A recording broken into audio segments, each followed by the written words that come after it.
Okay, so this person is prefer technical tasks and are less concerned with people and interpersonal aspect.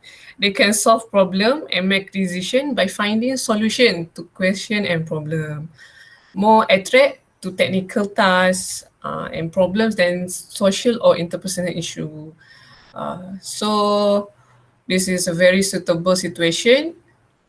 This is a very suitable learning style towards some diploma and practical student.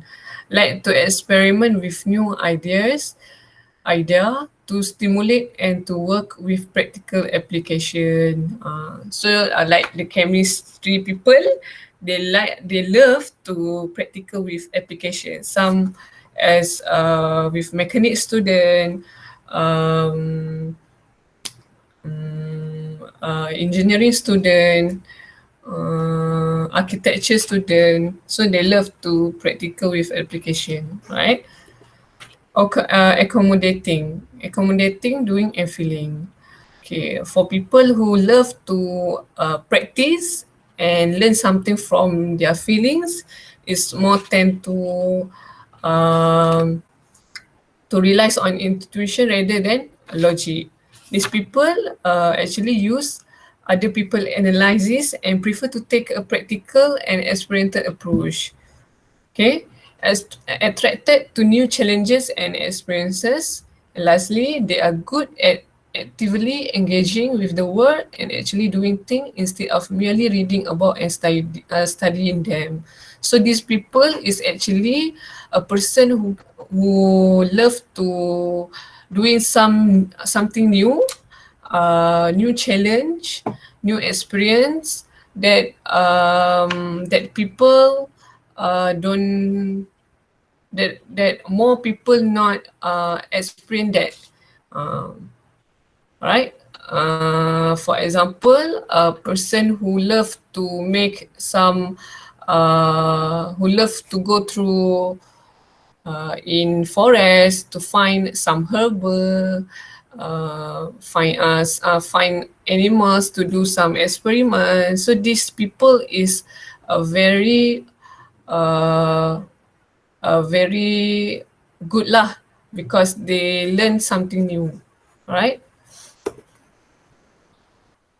So actually, basically, COP learning style is something that we can observe and reflect.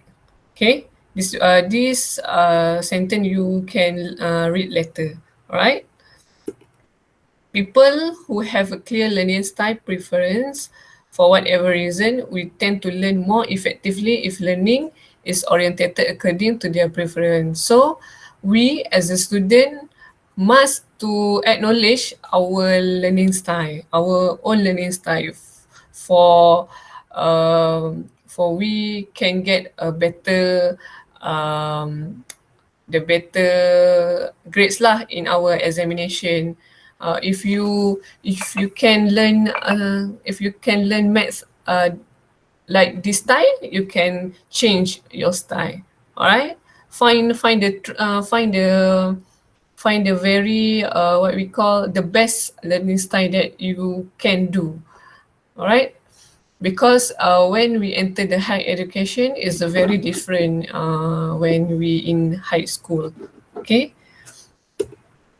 then autonomy, awareness and action. So the person who autonomy is actually um, autonomy is actually a person who can um, who can do anything, who can learn anything. Autonomy in economy industry, economy definition is about um, about the self government, which is they give some direction to their society, uh, not depends on what we call autonomy adalah salah satu negeri ataupun kuasa yang mereka memerintah dengan sendiri. Alright, autonomy. So, definition of autonomy is on a general note. The term autonomy has come to be used in at least 5 ways for situation in which learners study entirely on their own.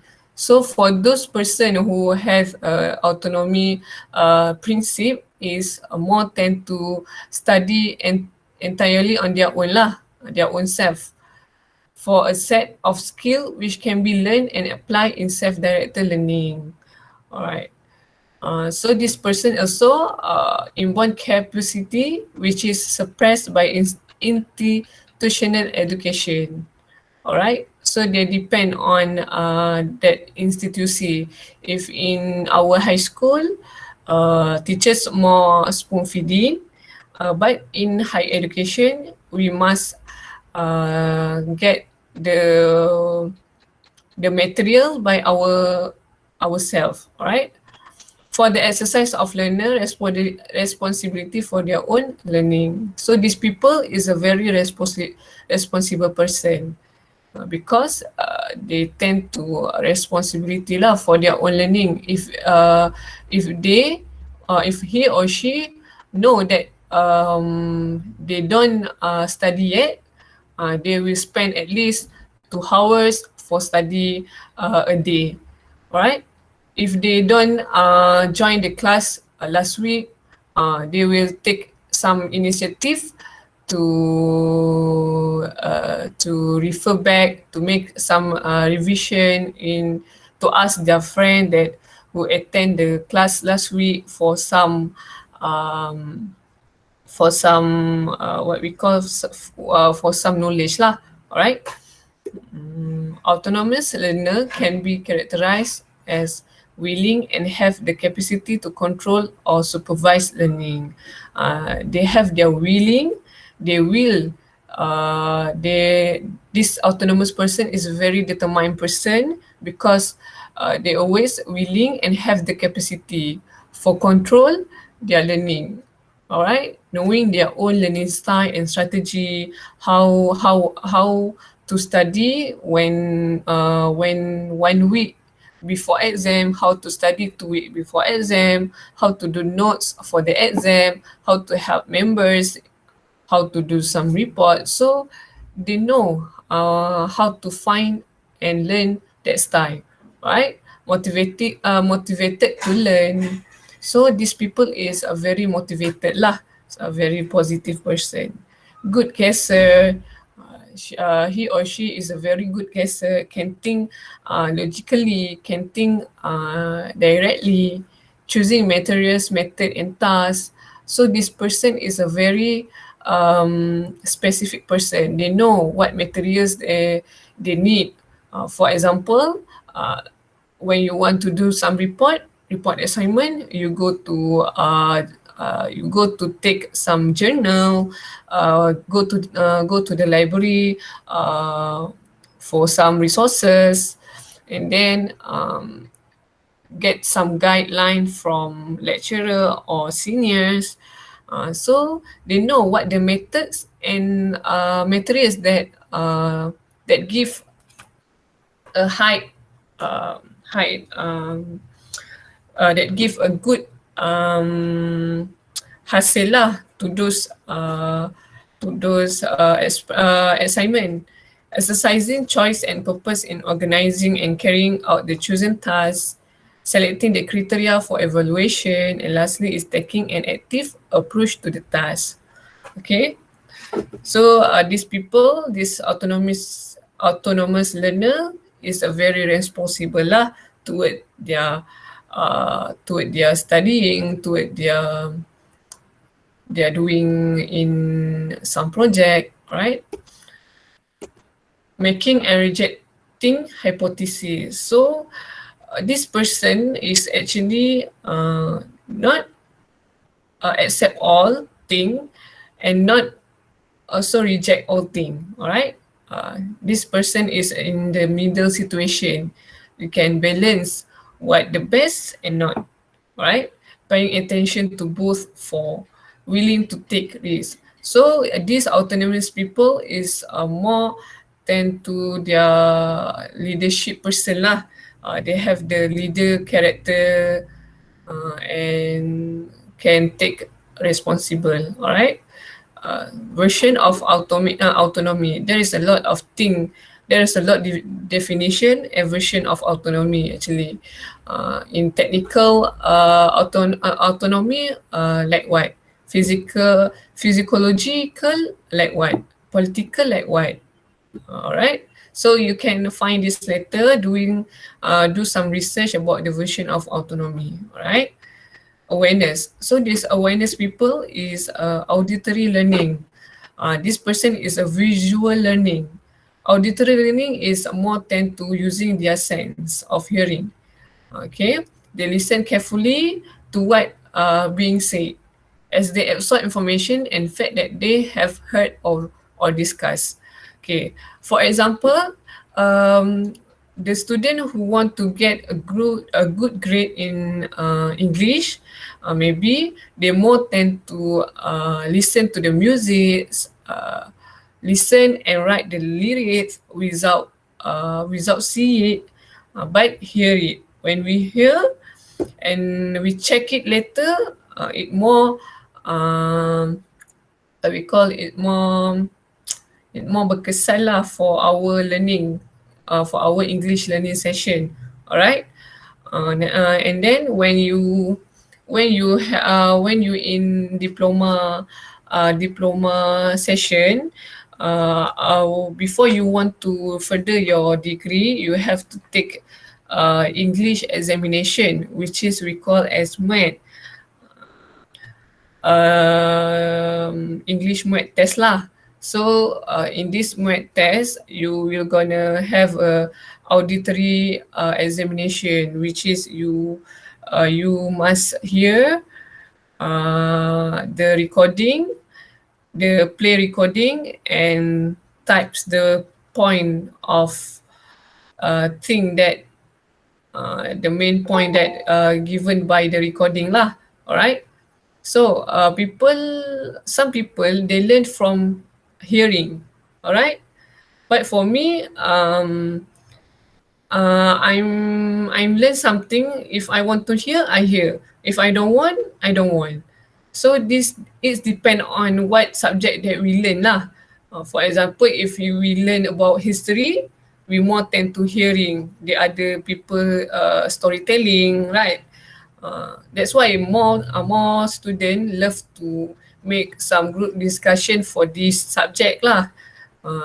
Okay, visual learning is when someone learns best by using their sense of sight in order to understand and take in information. Okay, some people they love to learning based on visual lah. For example, they love to use graph, diagram in their reports. They love to drawing, image, and so on. So these people also more tend to see some clip video about studying, watching movie about historical movie. So from that visual learning, we actually can more effectiveness lah. Sangat berkesan lah kalau visual learning. And then for this era, globalization era, technological era, is more teacher and lecturer use visual learning to teaching their student for more understanding lah. Alright. Kinesthetic learning. Kinesthetic learning is when someone learns in a practical way by engaging in physical activity and practical classes. They prefer to learn by using a hands-on approach when participating in activities. They will help them to explore and develop a better understanding of their surrounding. These people, kinesthetic learning is those person who actually in some bidang lah. They're more to geologists, zoologists, scientists, who go to some places, take some sample and doing experiment on that and publish article. So this person is a very kinesthetic learning lah. It's not this person is very allergic to reading type people. They love to do some practical, not theory semata-mata. Okay. There is your friend. Shazri Mifza, why you so late? Our class already 1 hour ago. Don't be late after this. Okay? Okay, May, sorry. Action. Okay, action is a person who learning and problem solving strategy for organization, whether it's a commercial, government or non-profit. Okay, this action person is to increase employees' learning capacity within an organization while responding to a real world challenge. Okay, take advantage for its member own action and experience. The experience of exchange can generate fresh approach across departmental lines, networking we call, and help with systemic innovation and learning capacity with the organization. Begin with a period of strategic questioning of the problem. Okay, briefly, I will give a simple example. For this action person, like insurance people lah, who doing some insurance like takaful, takaful ikhlas, takaful, Great Eastern. So these people have to find their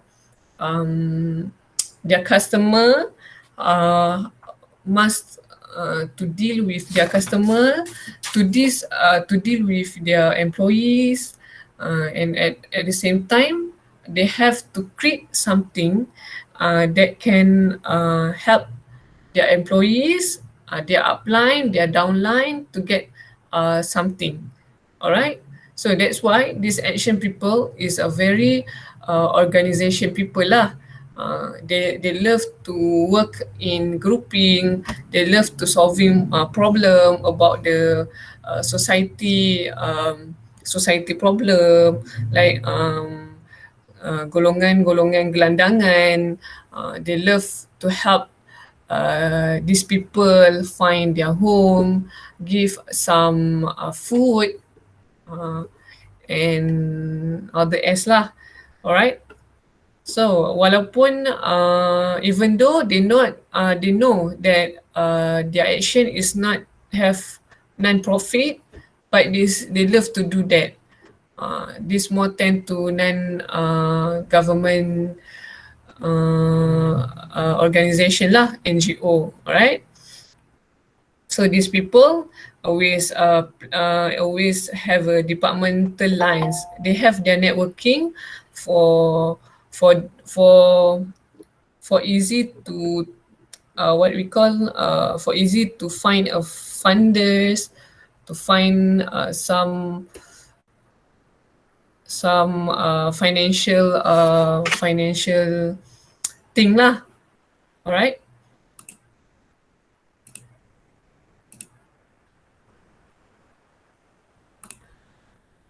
Shahriman Iman, why you so late? Why you so late? It's already 1 hour. After this, I don't want people late, huh? Please be punctual. Okay. I know it's already evening, it's very sleepy, but you must be responsible towards your pembelajaran, right?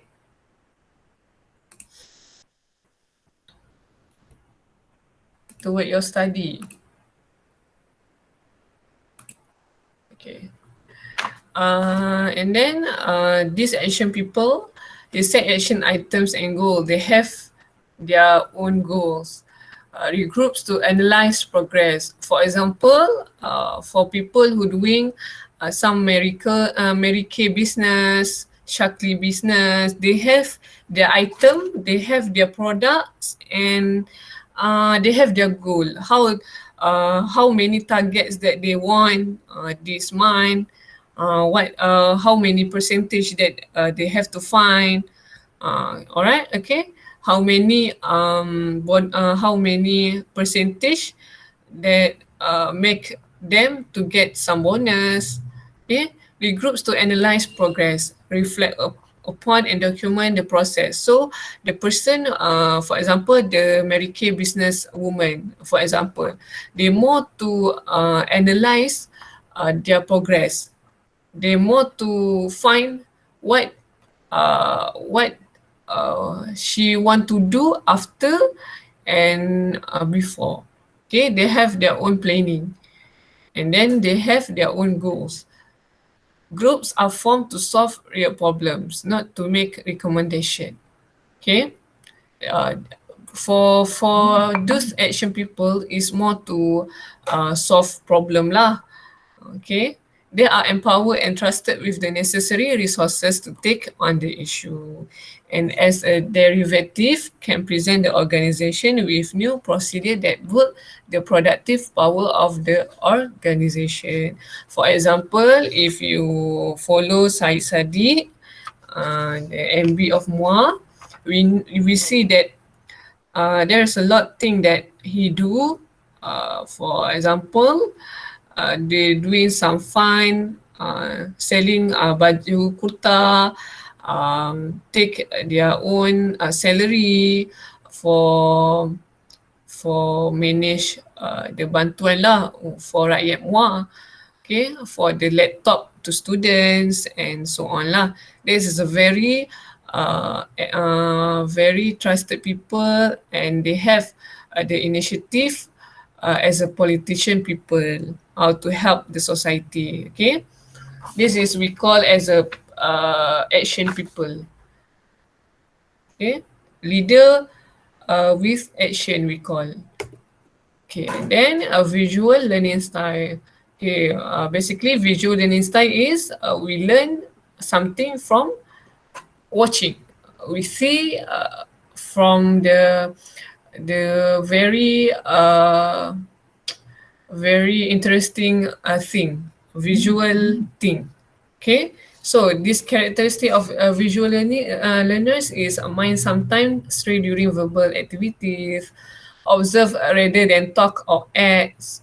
They more to observe, organize and approach the task, love to read, actually a good speller, and more to memorize graphic and picture. So this person is also more to memorize face than rather than name. Okay, not too distractible, has a good handwriting, remembers faces, is a very creative person, can do doodles, can do some comics, quiet by nature, meticulous, and a neat person, and a person who always notice with their environment lah, with their situation. So this person is very good lah. Okay. Strategies for visual learning. So what is strategies for visual learning? These people is also use a graph, illustration for they to learn. Some people, they love to write note in a visual type. Okay, they more tend to use graph and chart, beside kalau dulu for student ago, they love to write their notes very what we call very simple.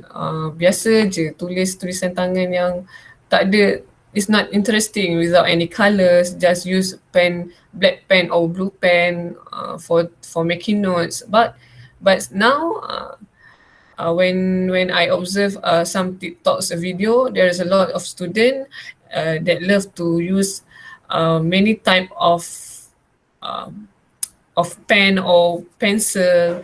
There's a lot of colors on their notes, so it's very interesting lah. Okay, so strategy for visual learning is have their concept maps. They love to doing some maths in their notes. Have handout, reading and taking notes. Invite question to help them stay alert in auditory environments. So actually for those person who are visual learners is not for very focused in auditory environments. So this is the cons that a visual learner had. Okay, supplement textual information with illustration whenever possible. And also visual learner have the learners envision the topic or have them act out the subject matter. So this person is actually can observe lah what this topic. They will follow the topic to make a note. For example, sejarah Malaysia. For example, Malaysia history. So below Malaysia history is what? Is a definition about nation, the definition about races, what is our cultural diversity, why Malaysia have cultural diversity, where is Chinese and India come from, okay, what is our education system before. So from the topic Malaysian history is there is a lot of thing subtopic that they can make some notes. Okay. Auditory learning style. So this person character is talk to self aloud, enjoy talking, easily distracted, dia mudah terganggu macam tu, has more difficulty with written direction, love to be read. For example, just now lah I say that this person is better hear from storyteller lah, memorized by step in a sequence. Okay. Enjoys music, whisper to self while reading. So these people is more tend to talk when they're reading. Remember face, easily distracted by noises, hums or sings, outgoing by nature, and enjoy listening activity. Okay. A strategy for auditory learners is bringing new material with a brief explanation. So this person, this student, for me as a lecturer, I will brief some material first for this person to understand.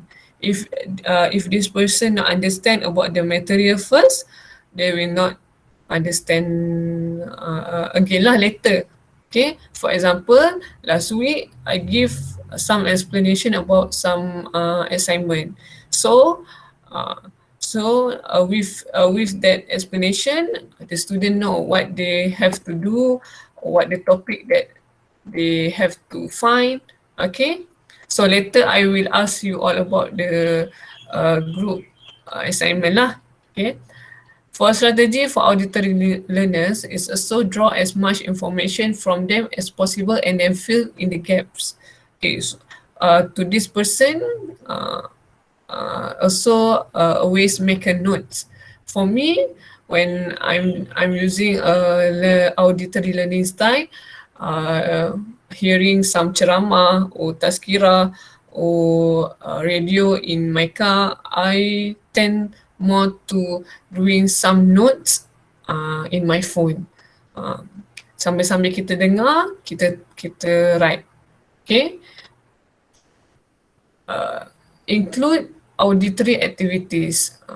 Dia terlibat dalam brainstorming, burst group and Jeopardy. Jeopardy is a game, is a Western game. I don't know lah what is it you know or not Jeopardy style? Or you can search what is Jeopardy games. Have the learners verbalize the question.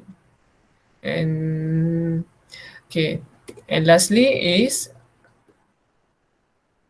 kinesthetic person.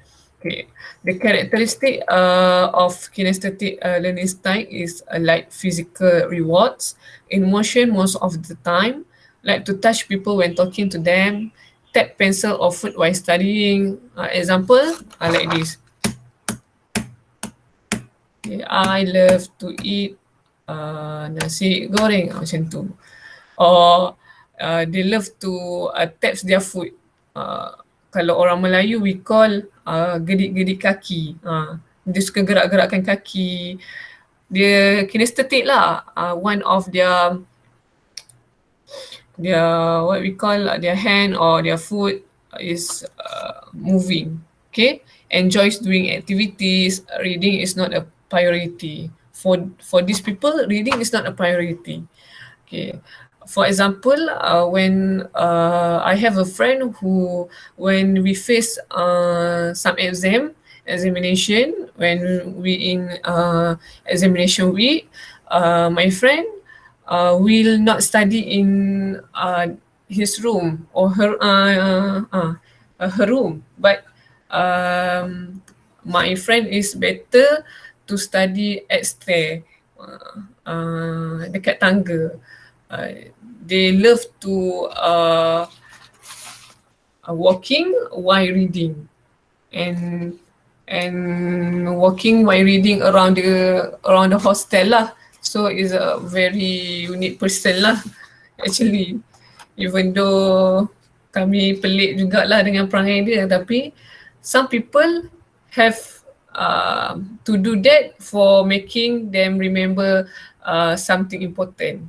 Okay, poor speller. This kinesthetic people is poor speller, like to solve problem by physically working through them. We try new thing, outgoing by nature, express emotion, use hand while talking. Some people when they talking, they use hand. Tangan-tangan dia naik macam ni. Okay, dress for comfort. They not more menjagalah for their appearance. Okay, and lastly, enjoys Henley project. These people is a very active person lah, actually. So when you enter the degree life, when you handle some project, you will gonna see lah, you will gonna meet this person, this type of person, which is a very enjoys to do some project, is very enjoys to handle some object, is a very love to talking with people non-stop, and a lot thing lah. Okay, strategy for kinesthetic learners. Use activity that get learners up and moving. Play music during activities when appropriate. Use color marker to emphasize key points on flip chart. Provide toys such as balls and Play-Doh. Actually this kinesthetic learners is suitable for children lah. Okay, for the child who at Tasca and primary school. Okay, guide learners through a visualization of complex tasks. Have them transfer information from the text to another medium such as keyboard or tablet. Okay, learning factor. Rita Kenneth Dunn defined that learning style as the way in which each learner begins to concentrate, process and retain new and difficult information. The interaction occur differently for everyone. So Dan and Dan says that learning style is is our beginning for us to concentrate and focus about something. Okay. There are 5 categories, there are 5 categories about learning factors, which is is because of environmental, emotional, sociological, physical, and psychological lah. So sociological and psychological is a very different different meaning. Sociological is we learn about the society, the the environment around us, about the society lah, about the masyarakat, about the indigenous people. Okay. Psychological is about our psychology, is our about mental, about feelings. Okay. So environmental is the sounds, the noise level. Some people, they can distract with some noise, some sound, some noise, um, some noisy noise. Some people who love to reading learners, uh, eh, this person is love to study at library, which is have a quiet environment. Some people they can focus because of the light too bright or too low. Temperature also can as a factor of the focusing in something lah. Okay. For example, pillow, sofa, floor, kadang-kadang lantai yang kita duduk kita rasa sejuk, kadang-kadang tak selesa study on the floor, so we prefer to study on the table. Okay. Emotional, some people, some student have their motivated, some people motivated and unmotivated. So this is the factor of how to do a better good in their studying lah. Okay. Persistent, which is we call long-term project lah. We have to be istiqomah lah, persistent in doing something. Okay, for example, if we want to do some funding project or voluntary project, we have to always active from the beginning until the end for make the project is a success lah. Okay, responsibility. Okay, responsibility for the learners who love to doing some action, doing some project. This person is a very responsible. And lastly, structure. Okay, we as a student have to structure our time and make sure we have our own schedule for our studying lah.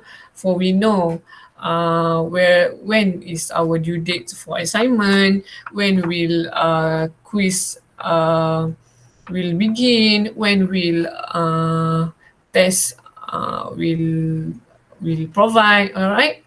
For me lah, for example, me when our first class, which is I explained to all of you about our course outline. So this is the structure for our studying schedule lah. Okay, for our learning schedule.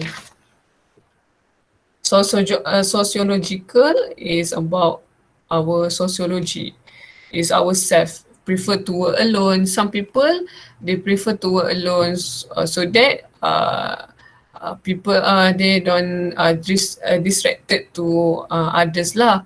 Because for example, when we at work, there are person who a talkative person, so this person is can for us can distract our work. Okay, because they talk too much and mengganggu our work. Okay, pair, work with a partner. Some people love to work with a partner, some people not. Okay, there's also a student who can work with friends, works in a teams, works with teachers. They can go, they can communicate with adult like teachers. And varied person lah, all of the above lah. Okay. Okay. And lastly is psychological. Okay, psychological is a person who perceptual. which is this is a visual learners, kinesthetic learners, and auditory learners. So what do they eat or drink when studying? So this person is more tend to when study, they love to eat. When getting bored, they love to play game 1 minute or 2 minutes. Okay. For example, game Candy Crush lah, it can take for 1 minute or 2 minutes lah, not MLM, not PUBG lah. Okay. Mobility, whether they move around or they are able to sit still. Some workers or some learners must be mobility. Don't sit on the chair too long, because it will give us with edge lah. Okay, lengur-lengur badan.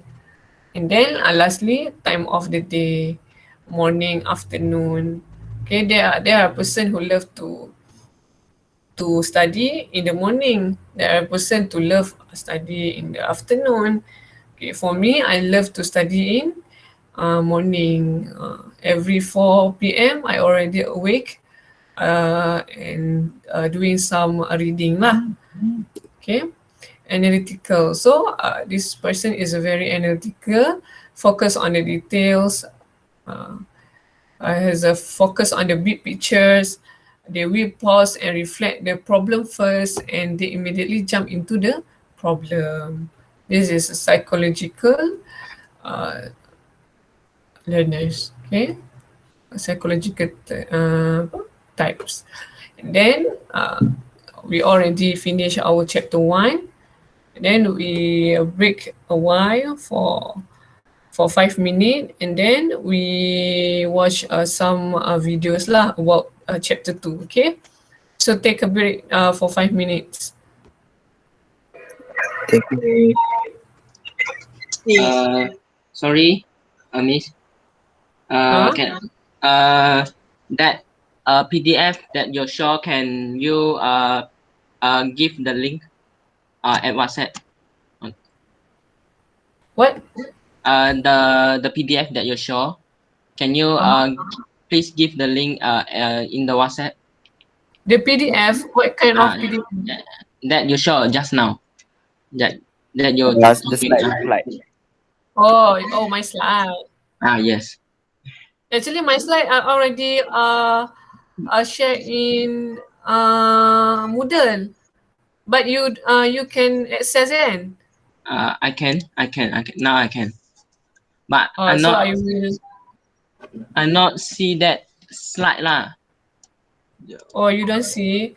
So okay, I will share right now. Yeah, for chapter 1 or chapter 2?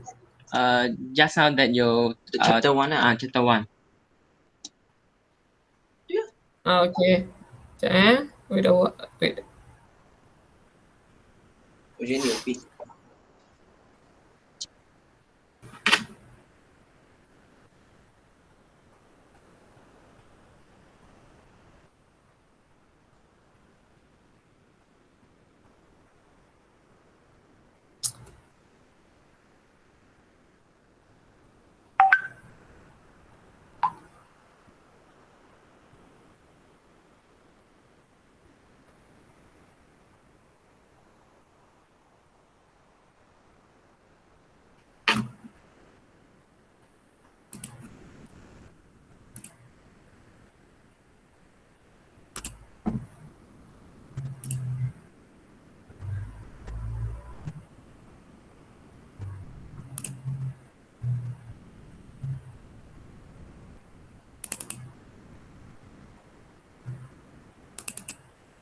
Kanak-kanak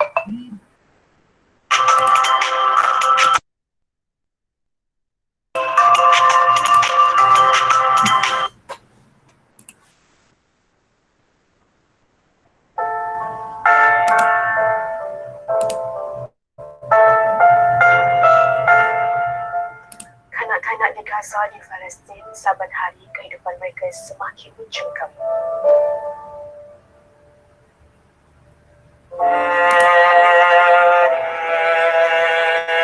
Dengan keadaan keluarga yang miskin, ia menukarkan lagi bagi mereka untuk memperoleh bekalan kelengkapan harian.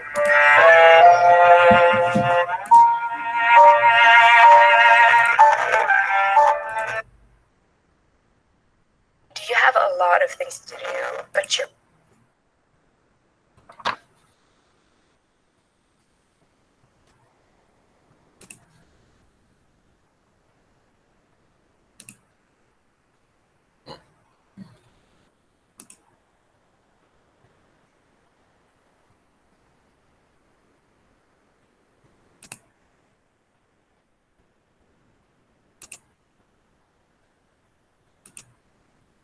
Okay, class, we proceed to our chapter 2.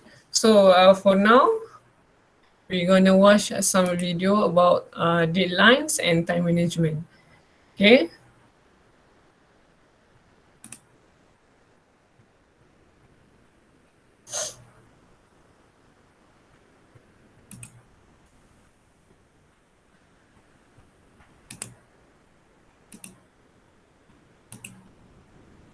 All right, so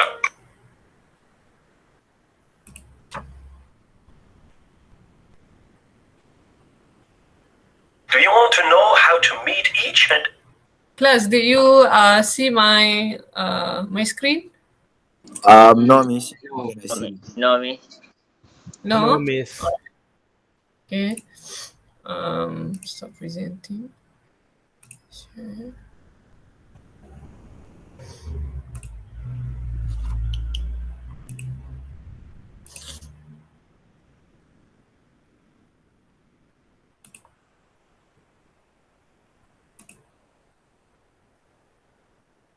Okay, did you see? everyone? Class, did you see my screen? Yes, Yes, miss. miss. One of your Alright. deadlines? Okay, see it. I bet you want to know. I'll give you my best 10 tips on how to keep your deadlines. Stay tuned. Make sure you pick the main point, okay? The 10 useful tips, okay? Are we gonna ask later? For the best leadership advice, subscribe to my channel and hit the bell to be notified when I post a new video. Do you have a problem with meeting deadlines safely? It can be tricky, right? We all know it, and we are all annoyed by it when it happens. I'm talking about missed deadlines, unkept promises, or delayed projects. The question is, why do these things happen? Why do people and companies not honor their deadline commitments? In most cases, this isn't ill will.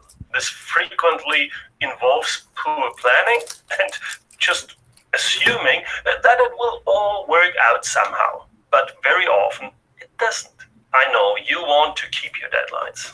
Therefore, here are my 10 tips helping you for meeting your deadlines. Number 1. Only commit to what you can do. Never agree to an impossible deadline, neither to please someone nor to win an order. Otherwise, over the long haul, this will do more harm than good. You will not only lose your bosses or customers' trust, but you will also be stuck with a project that will bring nothing but irritation and problems right from the start. And it's not just with customers.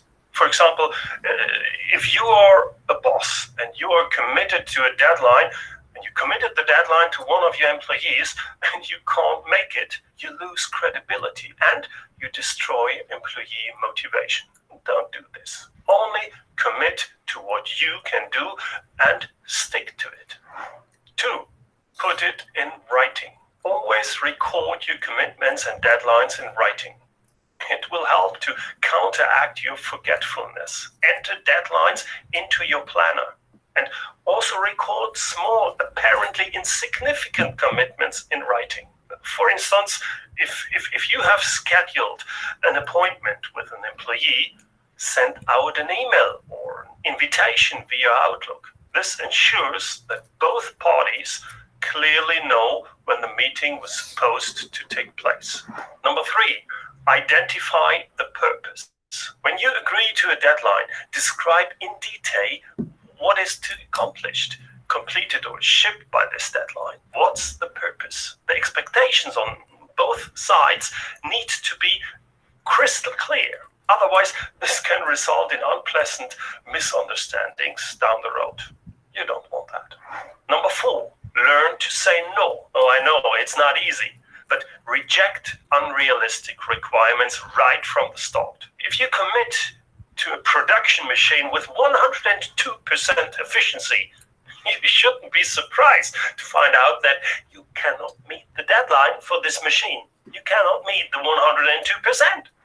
Number 5, agree on specific deadlines. Don't say, let's get back together, it's sometime in summer, but agree on a specific date for the meeting. For instance, August 24 in the year 2020. It's also advisable to determine where and what time the meeting is to take place and how long it's scheduled to last. Number 6, set deadlines for milestones. When larger projects are involved, it's best to partition the project at the start. Set deadlines for milestones and agree with them with your employees.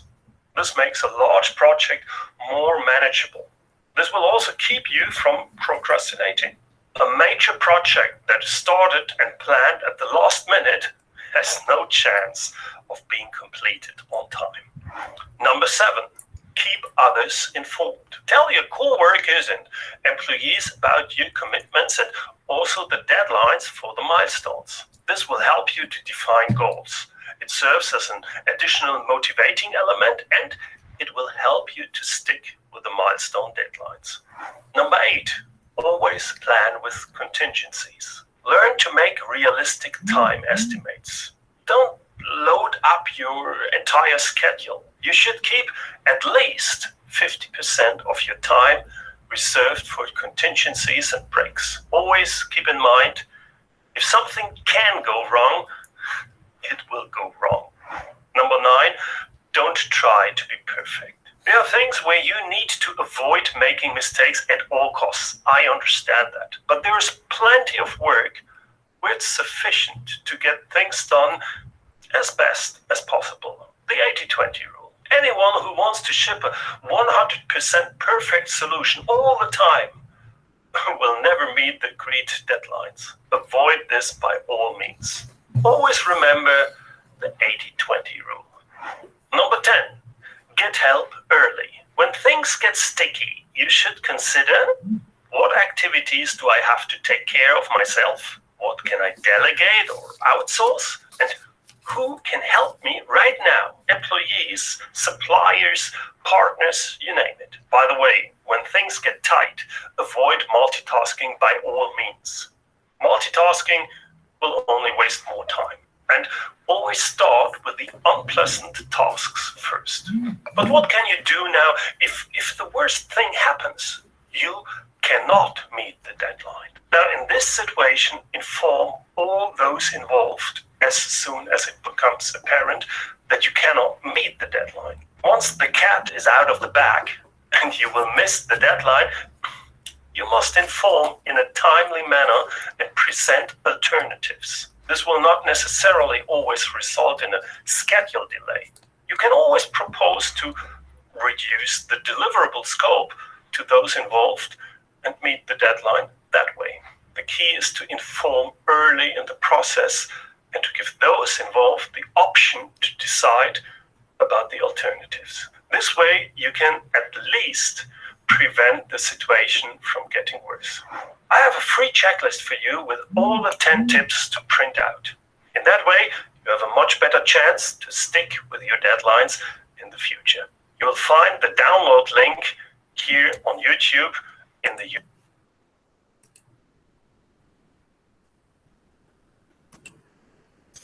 Okay, class, did you get what the 10 tips that were talking by the speaker just now? Yes, miss. Yes, miss. Yes, miss. What is number one? What is number one? I don't get. What is number one? Commit that you can do. What?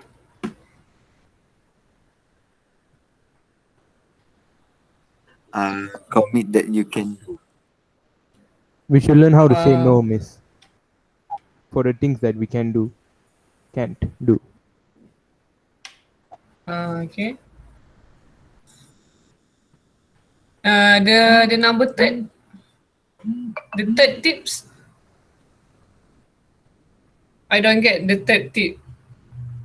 Identify the What is purpose. the third? Learn to say Okay. no. Identify So the I guess everyone focus on the video, right? Yes. yes. What is the why we must to keep others informed? Why? For the tips number 7, he says that when we doing something or when we doing some project, we have to make sure that we keep others informed. Why we have to inform the others about the process of the project? Why? Give me some reason why we have to keep inform the others lah.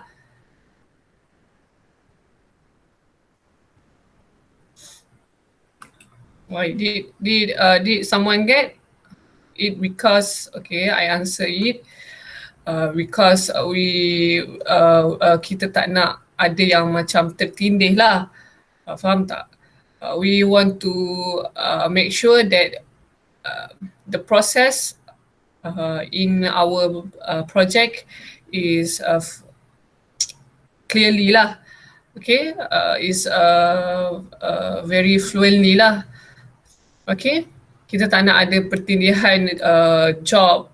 We have to inform our members that we already achieve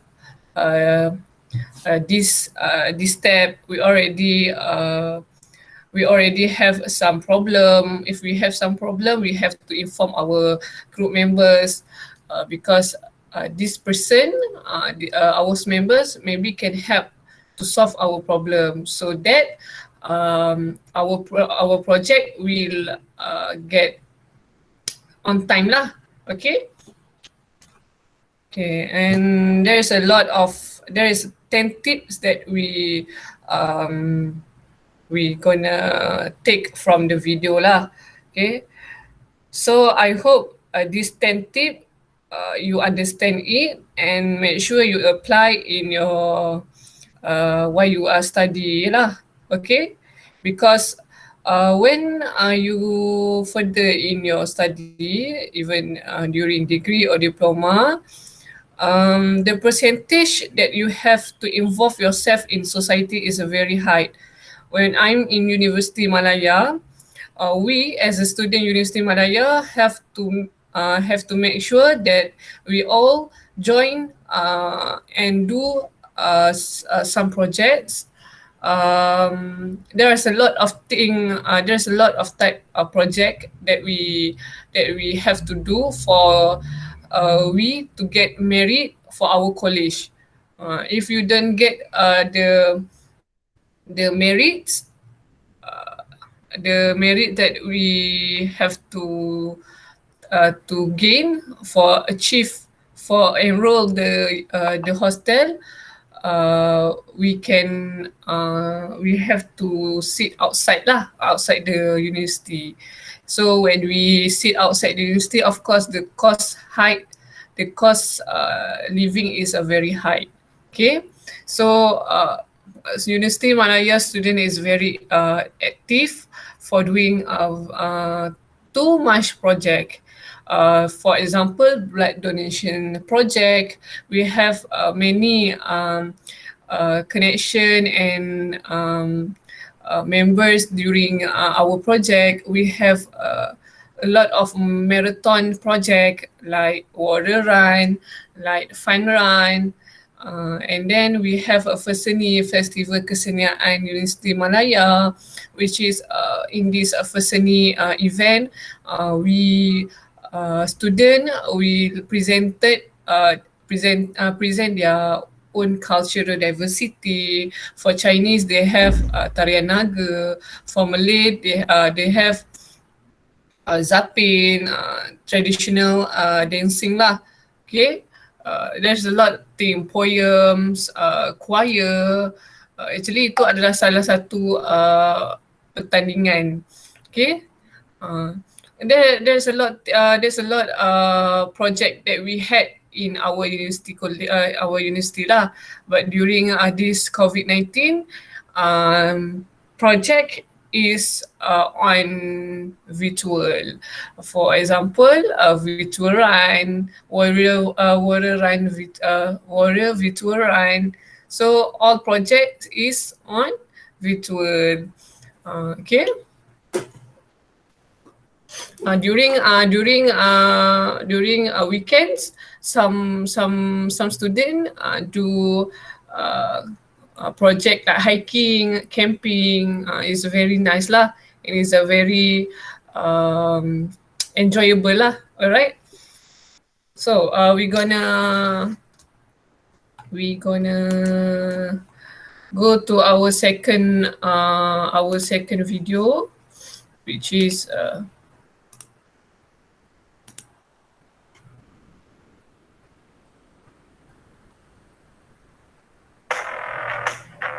what makes the world go round and round?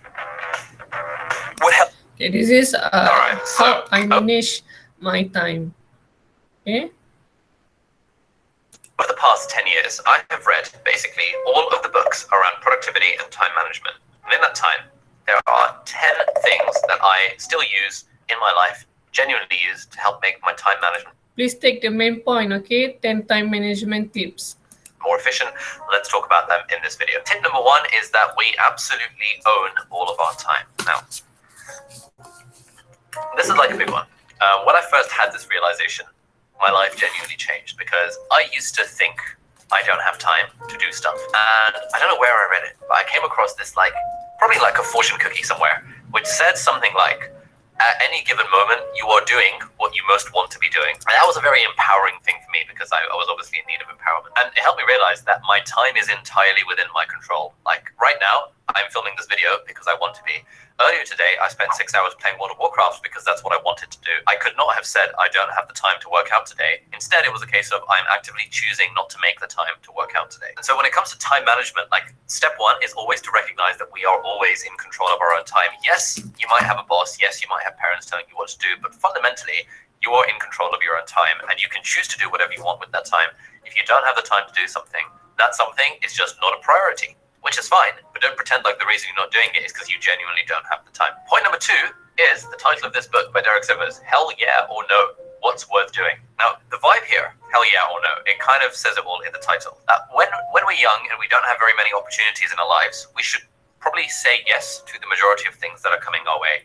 But as soon as we get to a point where we're starting to get more inbound leads than we have time available, we start operating with a hell yeah or no maxim. And the idea there is something is either a hell yes or it's a no. And so if I get an email from someone saying, hey, do you want to do this thing? And I'm thinking, maybe it sounds kind of all right, then my default position is going to be no.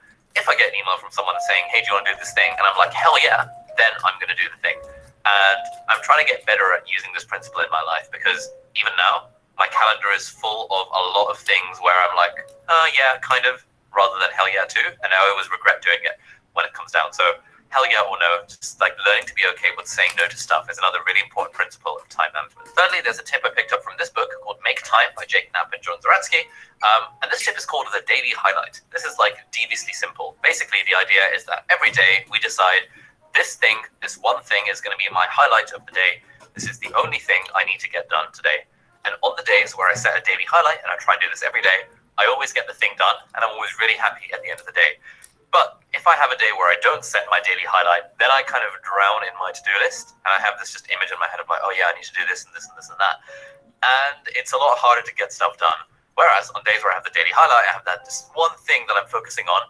You know, this is the most urgent or the most satisfying or the most fun thing I have to do today. And then it just really, really helps with my time management. Tip number 4 for time management is to use a to-do list. And these days I use a physical to-do list with this analog by Ugmonk. It's very nice. It's like you get these like note cards, and then you get this like wooden thing, and you like put the note card in the thing, and it looks like this. And that means like every morning, once I figured out what my daily highlight is, I make a list of the other stuff that I have to do that day, and I shove it on a list. And then I tick them off and cross them off with physical pen as I go throughout my day. It doesn't really matter what system you use for a to-do list, but again, there's a general principle of productivity, which is that our brain is for having ideas, not for holding them.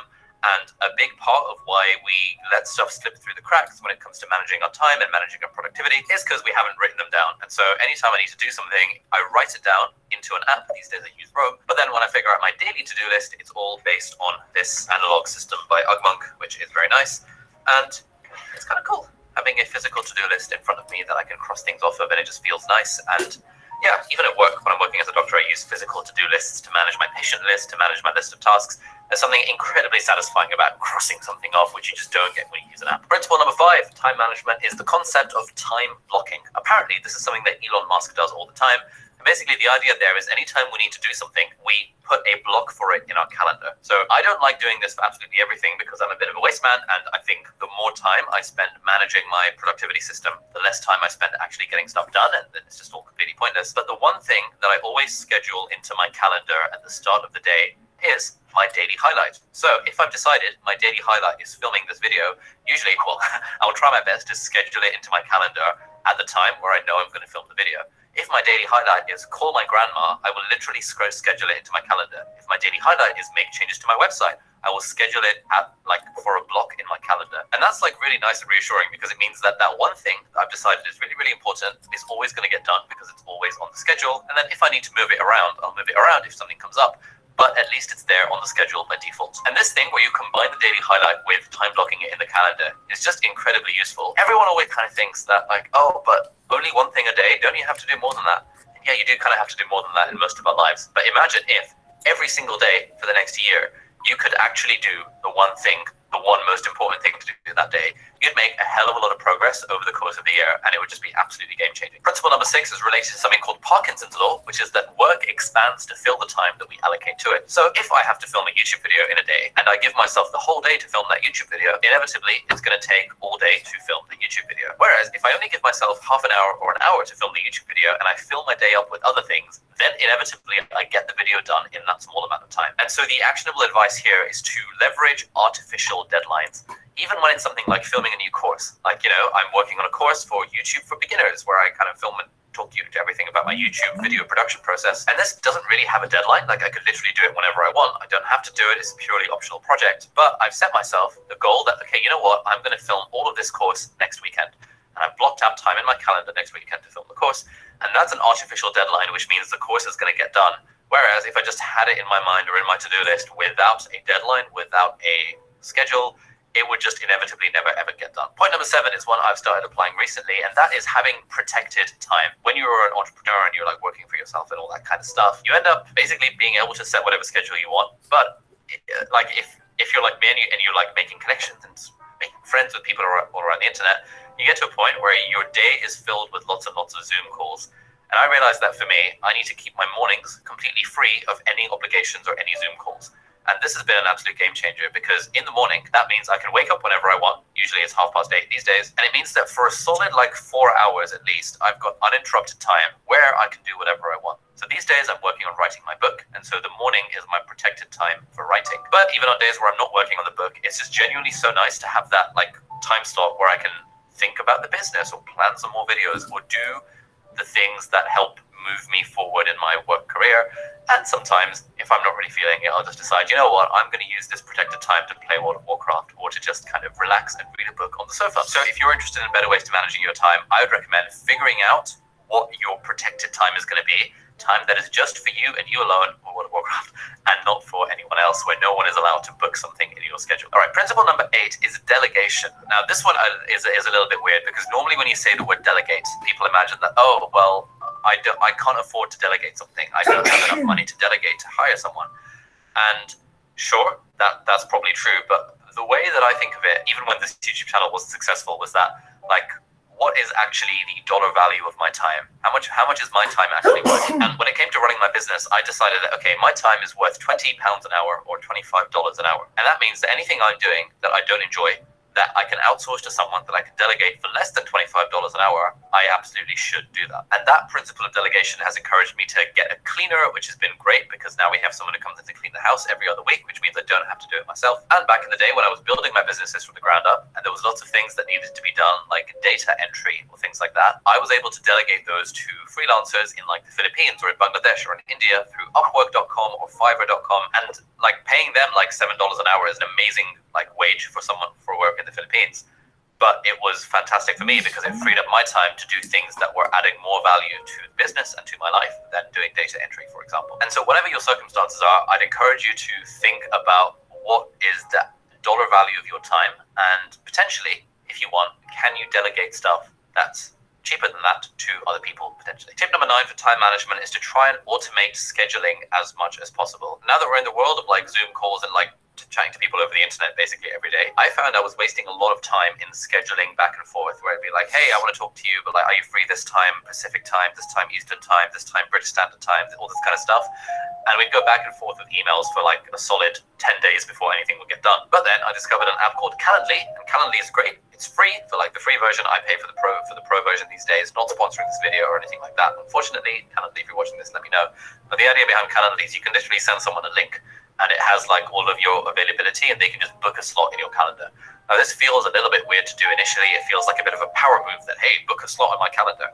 But anytime I get a Calendly link from someone, I'm like, oh my God, I'm so grateful, because this has literally saved me 20 minutes of my life, time that I'm never going to get back, in not having to worry about scheduling back and forth emails. Even sometimes these days when it comes to like catching up with friends, I just send them a Calendly link and I'm like, look, hey man, I'm really sorry, but like, you know, here's a Calendly link. I know we're never going to talk because the schedules are never going to align, but if there's a time that works for you, click on this link, and he books a time and we have a call. And it's nice because I've caught up with so many more friends in the last few months through using Calendly links than I did in the last like 3 years of having to schedule back and forth with WhatsApp messages. And finally, principle number 10 for time management, and this is something I've only recently started to appreciate, which is that like when you're like a productivity nerd and you're interested in like efficiency and getting more done, it's very easy for us to get to the end of the day and to just feel chronically dissatisfied with what we've accomplished. Like at the end of the day, it's like, oh, well, I filmed one video today, but I could have filmed 5 videos. What's wrong with me? I'm such a waste man, and kind of internally beating ourselves up about this. But one thing I've started to kind of tell myself recently is that I can choose to be satisfied at the end of the day. At the end of this day, I'll have filmed this video. I was planning to film 3 more videos, but I didn't get around to doing those. That's fine. I filmed one. I can choose to be satisfied with what I've done,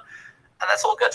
And like it doesn't change how much work I've done by me beating myself up about it. It just makes me feel bad, and therefore I can choose to feel good with how I've managed my time. If you're interested in more strategies on how to manage your time, I actually have 3 whole online courses themed around productivity and time management that are hosted on Skillshare. No, they're not sponsoring this video, but if you hit the link in the video description, there will be a link that gives you a free trial to Skillshare where you can check out my 3 classes on productivity. One of them is about the fundamentals of productivity. One of them is about the productivity equation, which is my personal mental model for productivity. And the third one is one that I released very recently, like last week, around productivity for creators and how we manage our time doing this like creative high side hustle entrepreneur type stuff. So check that out with the links in the video description. And if you want more tips for time management and general productivity, you should check out my book review and summary of the book Make Time, which is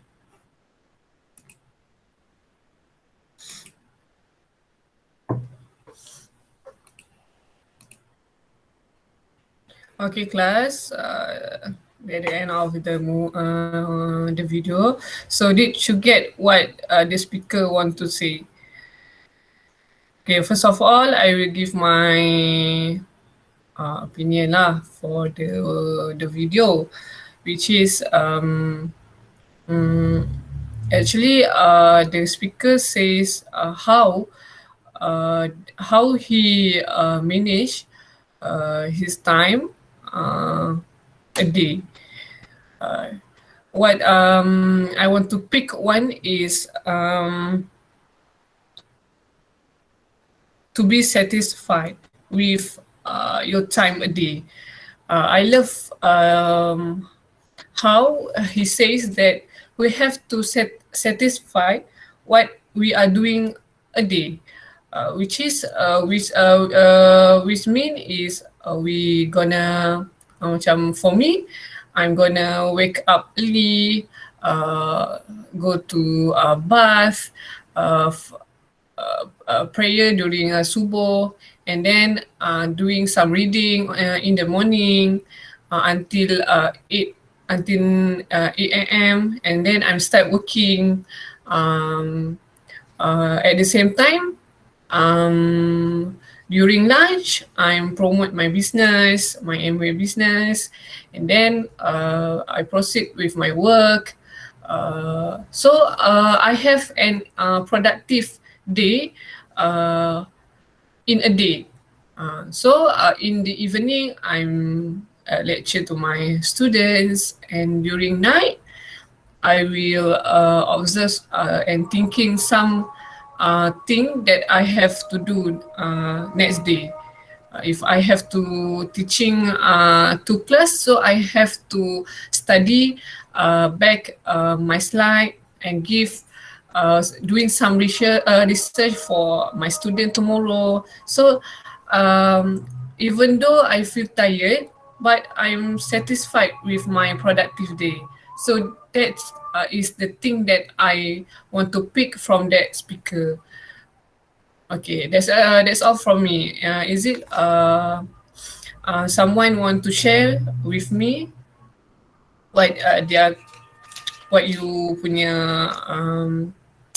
your punya time management daily at home with studying, and then what are you doing during a weekend to make sure your day is a very and productive day lah, because more people now is their time is a very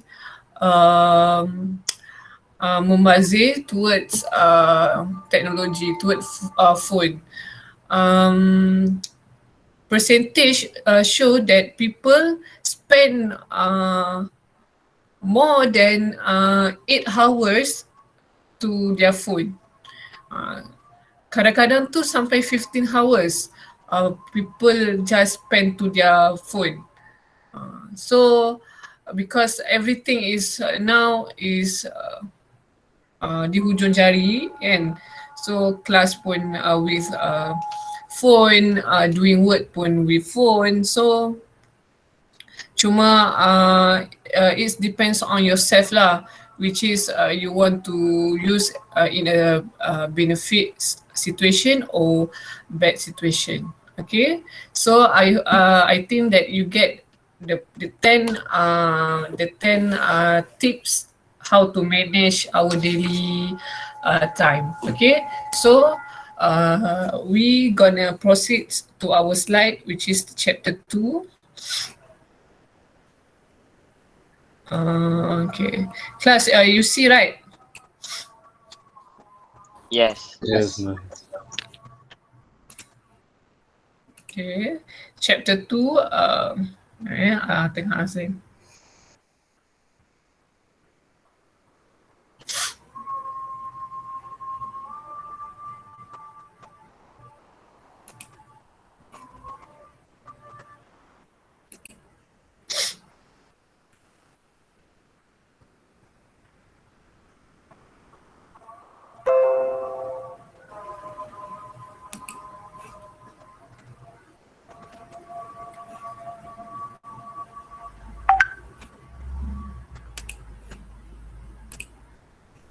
Okay. So chapter 2, deadline and time management. So time management and deadline is a very important for student, especially in higher education, even though he or she was a student or staff. Okay, even though we working or not working, time management is very important to make sure that our daily routine is productive lah, supaya kita boleh menjadi insan yang berguna lah. Okay, learning outcome.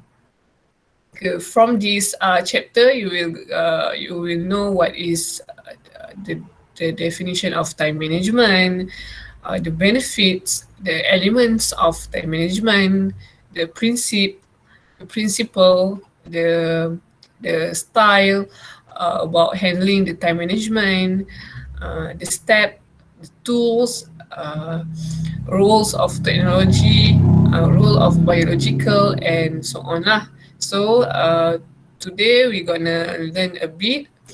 Okay, what is a time management? Okay, time management is an art. Is the art of arranging, organizing, scheduling, and budgeting one time.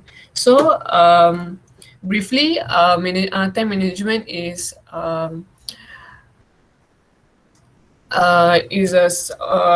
arranging that we have to arrange our time by ourselves. How we want to make sure that our daily routine, our time is tak membazir lah. It's not wasted like that lah. Okay, so arranging, organizing, and scheduling is for the purpose of generating more effective work, and productivity is known as time management. Okay, so time management is an organizing or scheduling about time for get an effective work and productivity work. Okay, so time management helps an individual to be more organized and more productive. So with time management, we can be a person who always punctual, always productive, and help ourselves to be more better. Okay, if before we not always punctual, always came late to school, always had be always kena scolded by the teacher because of our lateness. So we have, with time management, we know, okay, we know how to handle our time. We know how to make early go to school. So you have if you every day you wake up 6 a.m. You must change your daily routine to wake 5:30 a.m. for make sure that you don't late lah to go to the school. Okay, so time management may be aided by a range of skill, tools, and technique used to manage time when accomplish specific tasks, project, and goals. So for me, time management is very important, and basically time management is depend on yourself. Actually, how you want to manage yourself, how you want to manage your time. Adakah bila kamu buat macam ni, adakah masa kamu ni membazir? If you help your mother at kitchen, is it your time is wasted? If you study for 5 hours, is it your study is wasted? So that thing you can solve it by yourself and manage frequently lah. Okay, so you can do some time management with doing some schedules. For me, I doing my own timetable every day. I have my own timetable, my class timetable, so that I will aware, oh, I ada class hari ni. Oh, tomorrow I have 2 class. So when I see my schedule at the wall, I know what I'm gonna do tomorrow. Same as to-do list. Before we sleep, we have to-do list. Tomorrow, what we want to do. So that our day is can be more productive lah. Okay, Why time management? Kenapa mesti time management? Look at the question given below and try answering them with yes or no. Okay, so let's we ask by ourselves. Okay, first, do you feel the need to be more organized and or more productive? So this question you ask by yourself. Adakah you want to be more organized and more productive or not productive? So it's depend on you. You decide. Second, do you spend your day feeling very busy and yet wondering why you haven't accomplished much? So you also decide what your day is doing. Are you busy? Are you relaxed? Are you not doing some revision or not doing some progress about an assignment? It's all on you. Okay, you decide. And number third, do you wish you had a more than 24 hours day to complete all your tasks? Of course, no. We don't have more than 24 hours. 8 hours, we already spent 2 hours sleep. 5 hours, 8 hours more, we spend to our phone. 3 hours more, we spend to our eat. Breakfast, lunch, dinner. So 2 hours we spend to entertainment, watching video. 1 hour we help our mother, our father, cleaning up the cars at home. So is it enough for you? Had 24 hours a day. So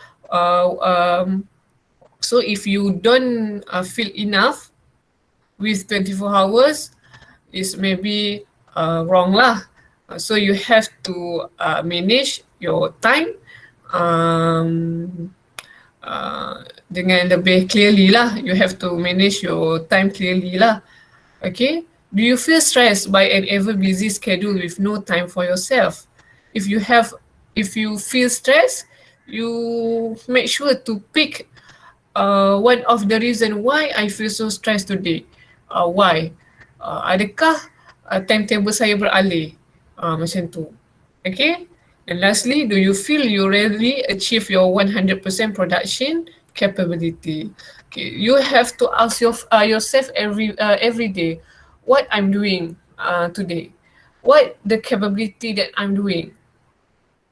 Adakah with I spend more 20 hours for watching video, for watching Korean drama is a very achievement. If you think that is a very productive, maybe it's to you. But for me, if you spend more than 20 hours for your phone, more than 15 hours for your phone is a very not apa orang kata, not productive lah. Okay, you have to manage your schedule back. Okay, then 1.1, why time management? Time is the point or period at which things occur, or simply put, time is when stuff happen. There are two types of time: clock time and real time. Okay, in clock time, you know lah, we have 60 second minutes, a minute, 60 minutes, an hour, 24 hours a day, and 365 in a year lah. So masa berlalu begitu pantas. Okay, sedar tak sedar, kelip tak kelip, we end of the year of 2021. For example, 2 hours waiting for an appointment may feel like 5 years, whereas 2 hours at the movie may fly by like 50 minutes. That's why I think that when we spend our time for things that we love, thing that we like, for example, 5 hours we spend dating with our girlfriend. Oh, we very love spend time with my honey lah, my darling lah. But when you spend 5 minutes for your revision, you don't like it. So So there is a, you feel like, oh lamanya, macam yeah, it's so long to study for 3 hours a day. But for dating for 5 hours, not apa? Is very fast. Tak puas lah apalah kan? Betul tak? And then second is real time. All time is relative in real time. Depending on what you are doing, you will feel that time flies or drags. So this real time is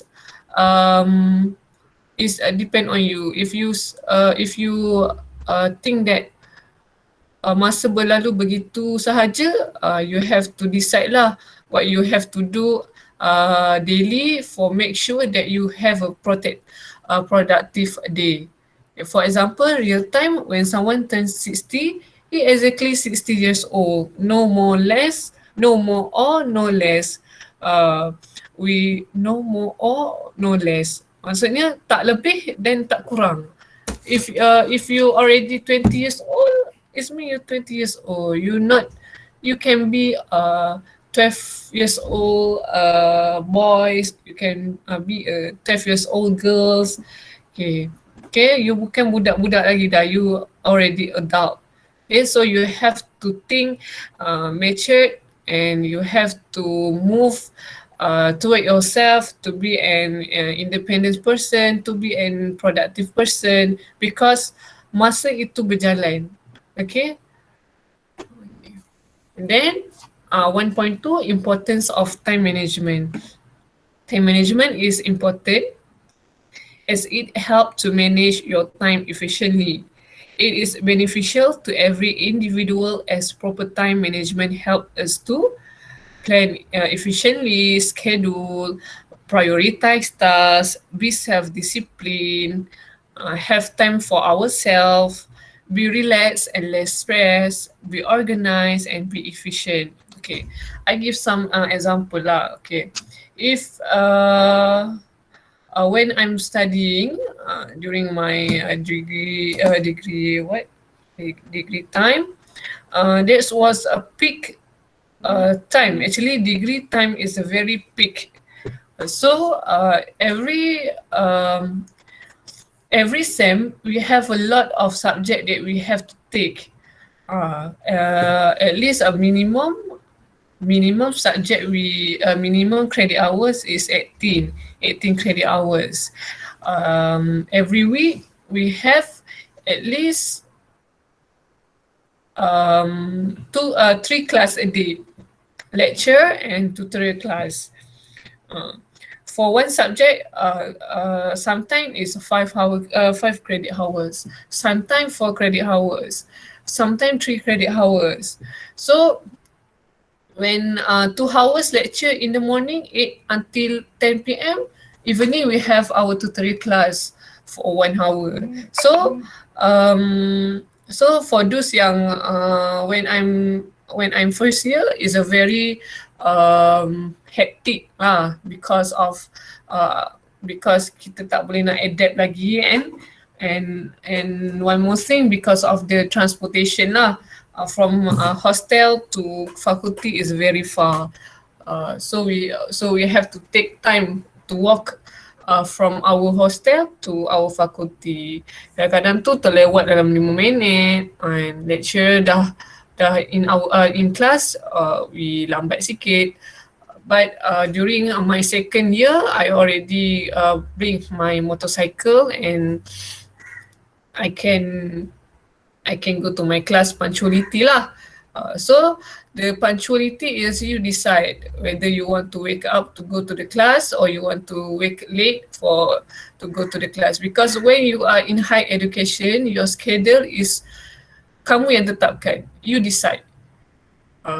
Our schedule during university, we decide. Okay. It's not like school anymore. Like school has provide our schedule. Is it right? So when in higher education, we do by ourselves. Okay. And prioritize task ni is mean you have to priority. What is your priority? For example, in this sem, there's a lot. I have 6 subject, for example. I have 6 subject, and I have 6 assignment that have to submit in last week, which is in the end of the week. For example, some subject we have to submit for week 12. Some subject, this subject I have to submit on week 13. So based on my experience, you have to prioritize. Kamu patut dahulukan which is assignment that you have to do first. Contoh kamu dah week 13 and then you don't already done your for example engineering theory assignment you have to submit for week 12, but you do the address assignment that yang patutnya kena hantar week 14. So it's not prioritized lah. You have melainkan you already done your assignment on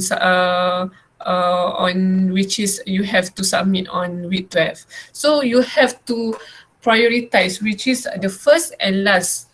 Sebab in the end of the week, we gonna feel stressed and a little bit hectic because we know lah our Malaysian student is a very last minute person. So that's why these people is also feel the student is also feel stressed because they do their assignment last minute, and they have to prioritize which is should be number 1, what assignment which will number 2, ditambah pula dengan presentation yang berlambak, is very hectic lah. So I hope my assignment you have done early lah. Please be prepared lah. So that you not feel stressed lah. Okay. Have time for ourselves. Don't be so stressed about learning something. Relax. If you don't understand, you can ask me. I will explain truly and be efficient lah. Okay. Who can use time management? Time management has become crucial for everyone in modern busy world today. Okay. So because time management is hak milik kita, is our own capability, our own thing that we have to manage it by ourselves. Okay. Each and every person from different walks of life can use time management technique and tools for managing their time better and carrying out their daily chores and activity efficiently and in a relaxed manner. Okay, everyone have their different time management. People who as a student, their schedule like this. People who work, their schedule like this.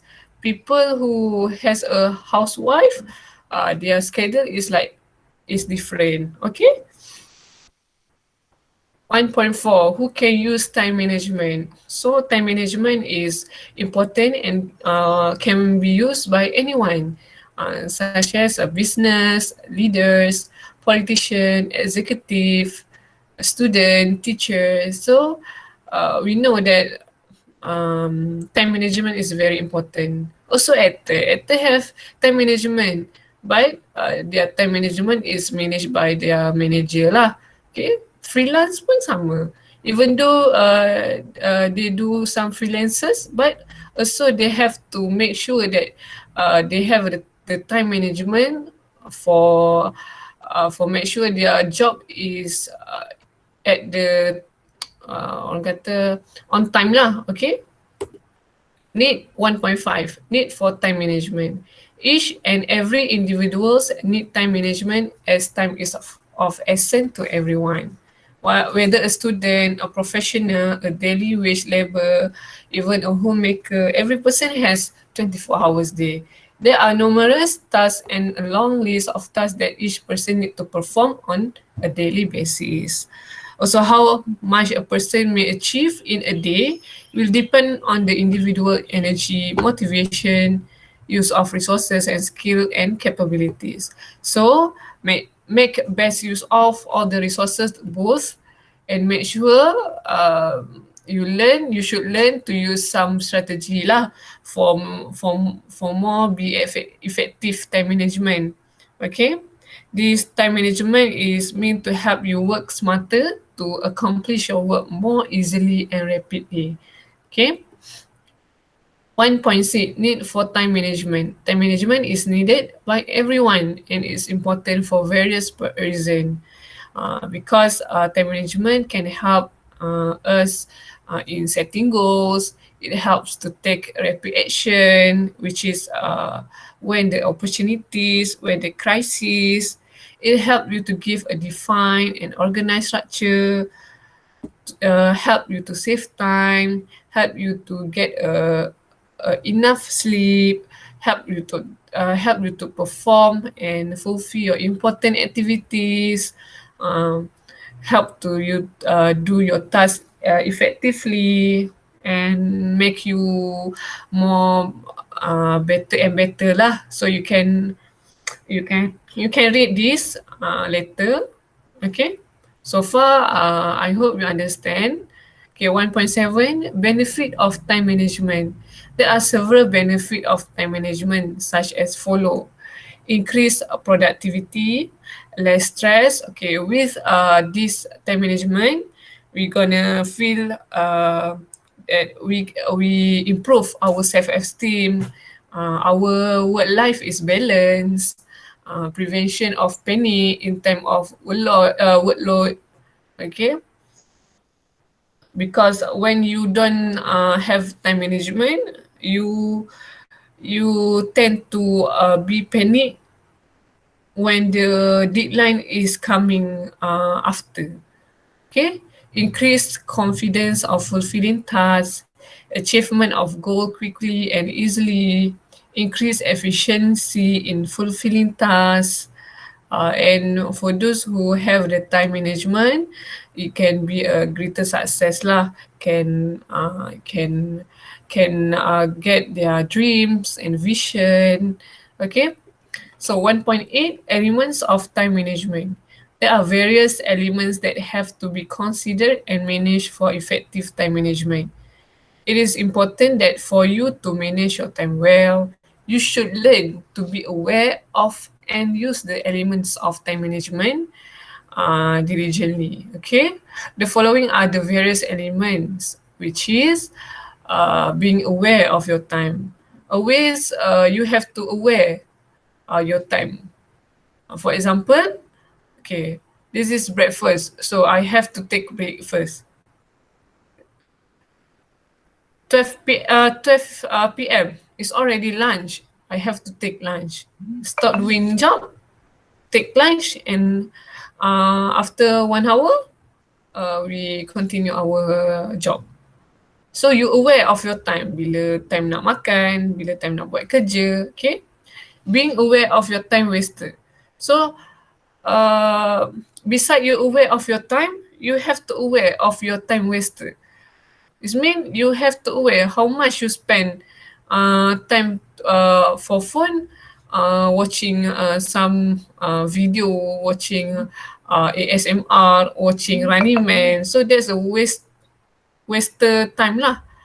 So keep reschedule back your time. Okay, prioritize self-management. So you have to prioritize, manage your personal resources, goal setting, measure of your achievement planning. Okay, that's why every unit,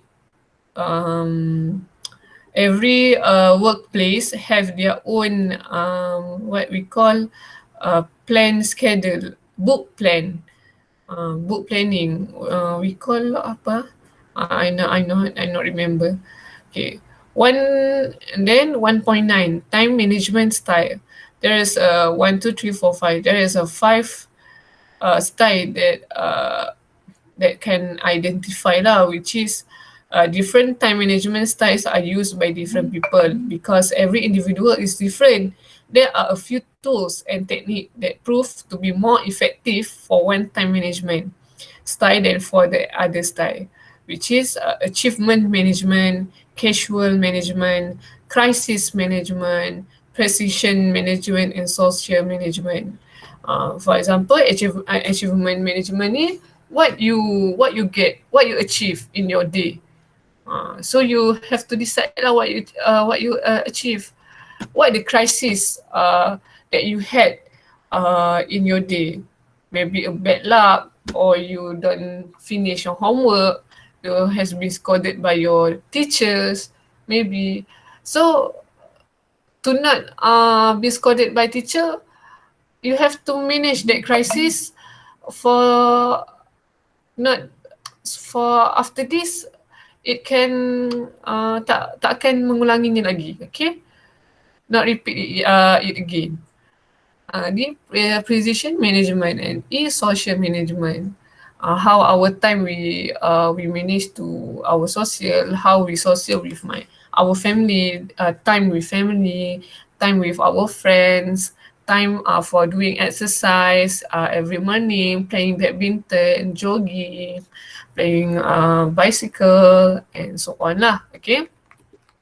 Achievement management. Okay, achievement management style include and describe people who measure their success by how much they take on. Such people cannot say no to accept more projects and can get overwhelmed. Okay, so this is a person who working lah, more to working lah. They can have to say no lah for projects. For example, if you as a student, if your lecturer give, okay, I will add some assignment. There is a second assignment. And then student pun, alah lecturer tak payahlah kan. Kami dah penat. No, jangan macam tu. But you take that apa orang kata cabaran, that assignment to manage it and submit on time. Okay, a good student will say no lah. Such people find it difficult to do everything to do best of their ability and may tend to forget the task. Okay, achievement management. Pros. The pro is others see such people as dependent and helpful. The con is the lack of completing of project lah. That's why if you have so many tasks or so many projects that you must do, you have some prioritize, which is the first priority that you have to do lah. And tools that help keep track of overcommitted schedules such as to-do list, supply list, committee list, and event list. Okay, to-do list ni that those yang kita tengok video tadi lah. Okay, he has shown how he do list before he sleep.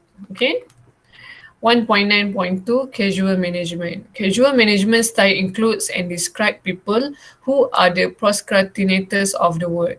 Such people believe that they will get the work done when they have time and as a result easily lose track of time. So these people who believe that tak apa, this work can be done on time, or it's okay, maybe it's on time, but the progress ataupun the quality of the project or the assignment that he done maybe not satisfied lah. Okay, because sometimes they do they do the assignment last minute, and then when last minute they take the references Wikipedia lah, apalah, that easy for him lah. So end up he submit on time, but he don't have a satisfied quality of the assignment lah. Okay, so he will get a low grade for her assignment. Okay, casual management pro dia adalah casual. Pro is casual managers think with their right brain and hence tend to be more creative, a tendency to miss deadlines or to leave things unfinished. Okay, for example, people who have a casual management is tend to miss deadline because they have a lot of things that he or she want to do. Okay, timelines help to remind such people how much time they really have. Okay, we have our timeline. For example, orang panggil apa tu? What we call is marking. No. I not remember lah. Is the plan that we're gonna do in our 1 year, the timeline. For example, if you as a student, your timeline is 14 weeks. What you gonna achieve in 14 weeks for you to face the examination lah. Okay, so you decide. Alert system like alarms or electronic reminders should be used to provide a reminder of the tasks that are put aside.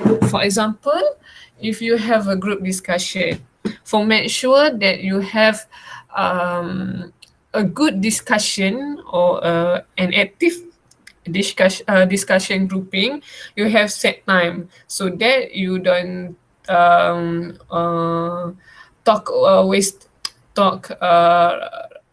talk yang macam mengarut lah. You don't waste your time to talk about the other thing that you want to discuss. Okay. For example, you study about safety health subject, contoh safety subject. So you spend at least 2 hours for you to study.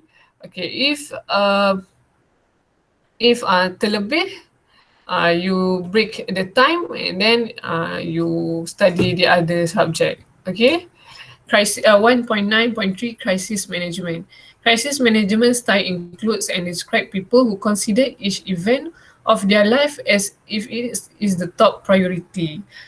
For people who crisis management is he think that everything can settle on time, no prioritize, everything top priority. So that's good, but at the same time, these people can manage their time fluently lah. Okay, such people tend to take on several projects all at once. They think that they can do all things, even though he know or she know that he can. They have trouble deciding between which one is a priority and which is not. Many projects may get started but don't get finished. Okay, we kat sini we more focus to the quality lah. If you do some project, even though you submit on time, you have to see what the quality of the project, what you get. Okay, 1.9.3 crisis management. Okay, the crisis management, the pro is tendency to work well under pressure.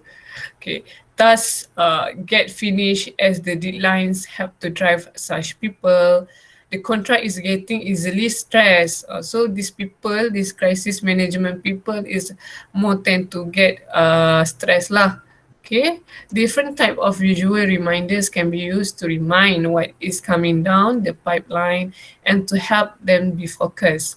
Okay, visual reminder that can be used are desktop calendar, alert and PDA, block scheduling.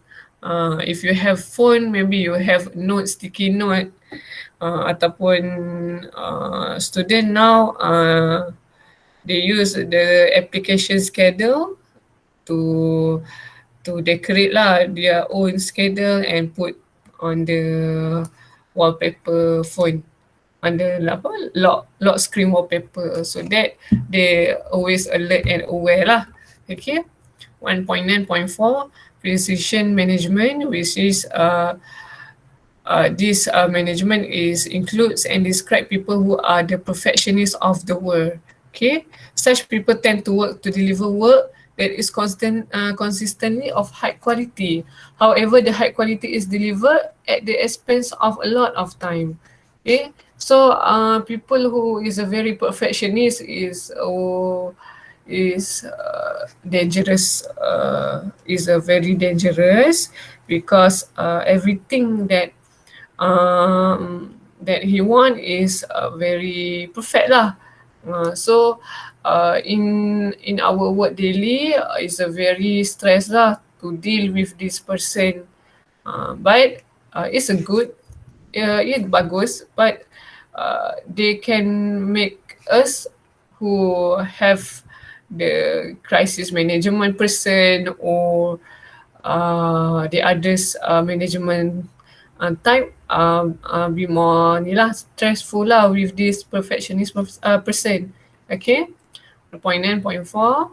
Okay, people are considered detail-oriented and highly capable. So this perfectionist management ni, precision management ni is very highly capable lah, of course lah.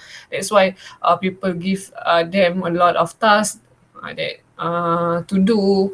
A waste of time and energy due to spending of an outrageous amount of time and resources on a project. Okay. Day planners help such people to keep on track by staying focused on the big picture. Okay. And it's help to block out time allotments. So these people, this precision management is will make us to keep on track lah on what we are doing. Okay. 9.5 social management. Social management style include and describe people who are the social butterfly of the world. Such people would rather talk than do. So these people is a very for me is a rubbish people lah, because you talk but you don't do.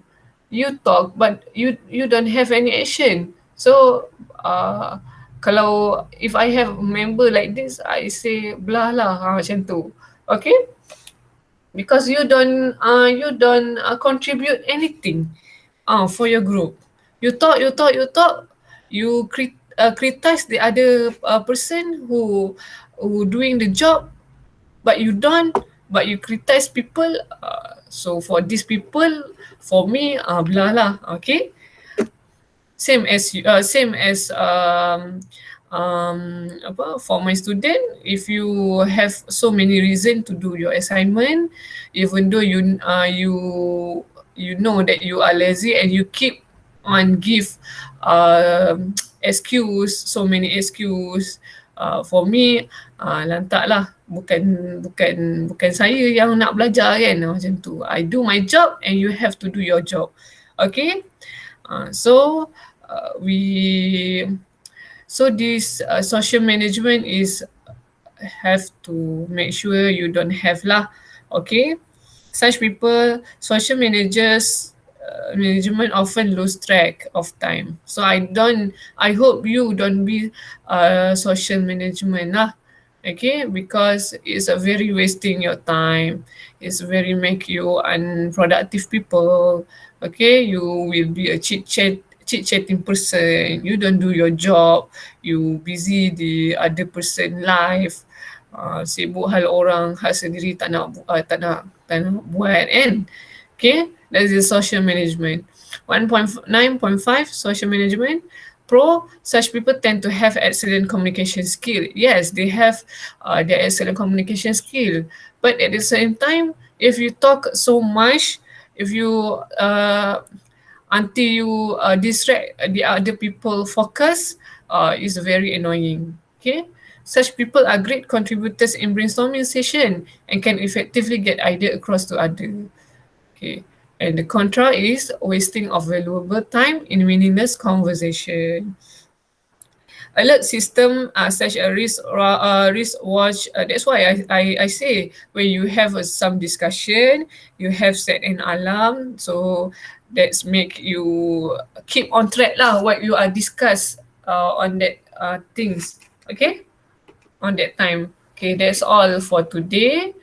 We will gonna continue our lecture, our chapter 2 next week lah for deadlines. Okay.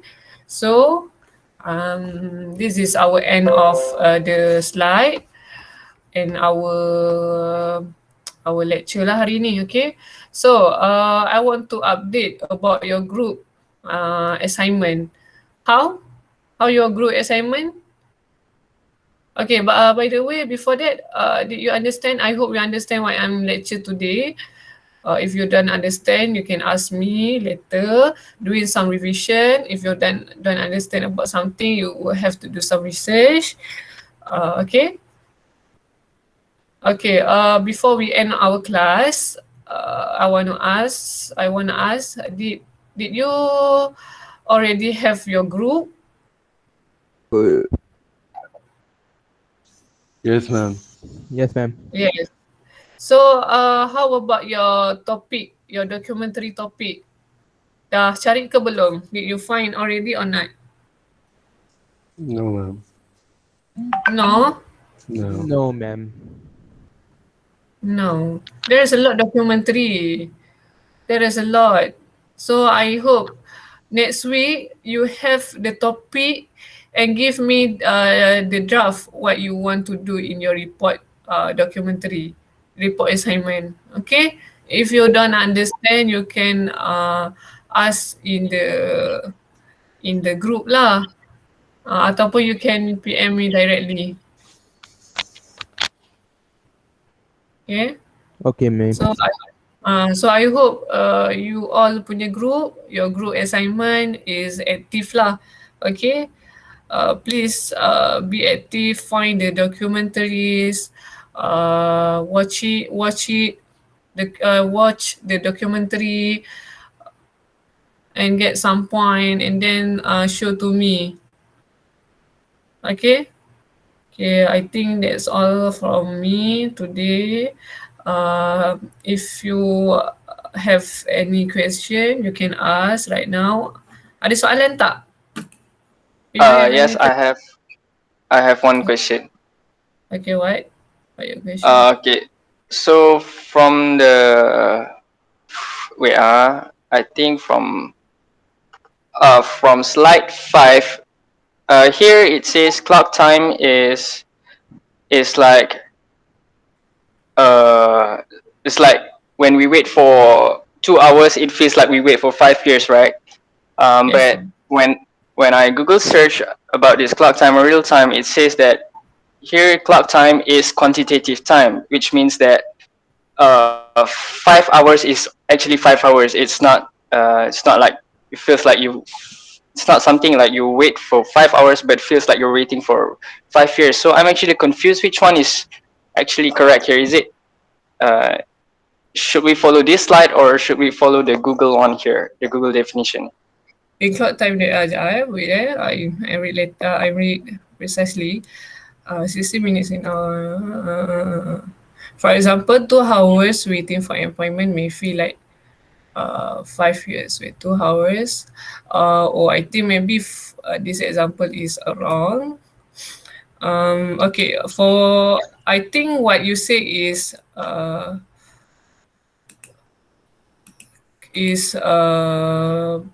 maybe right, because we see at the definition in clock time there are 16 seconds in a minute. So the fact that our clock time is 60 minutes.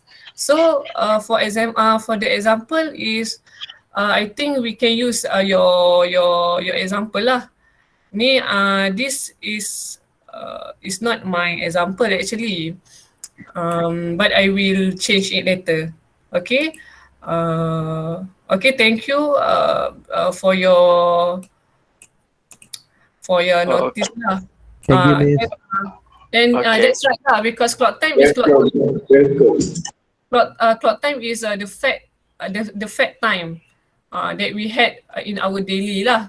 24 hours, 60 seconds. So it's fact lah. So if you waiting for an appointment for 2 hours, of course lah 2 hours ni actually sebenarnya kalau kita baca daripada ayat dia, itu adalah perasaan kita macam when we go to hospital, ya Allah lamanya nak tunggu queue is a very long. Macam kita pun kadang-kadang ya Allah tunggu beratur macam tunggu 2 tahun padahal 10 minit je. Itu macam is our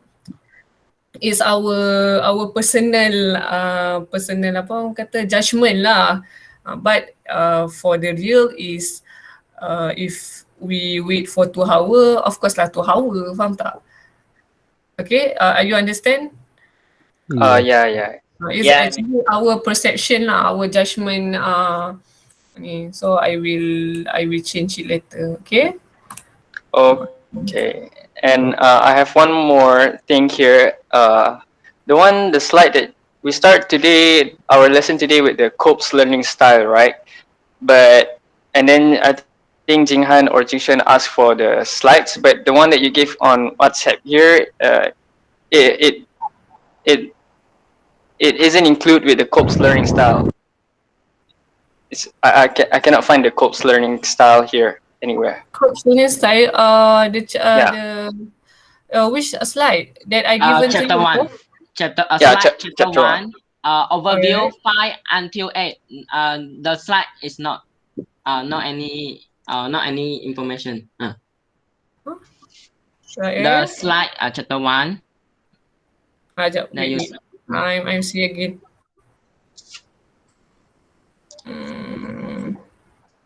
Chapter 1 slide. Overview 5 until 8 is not in the slide. Then you give the link.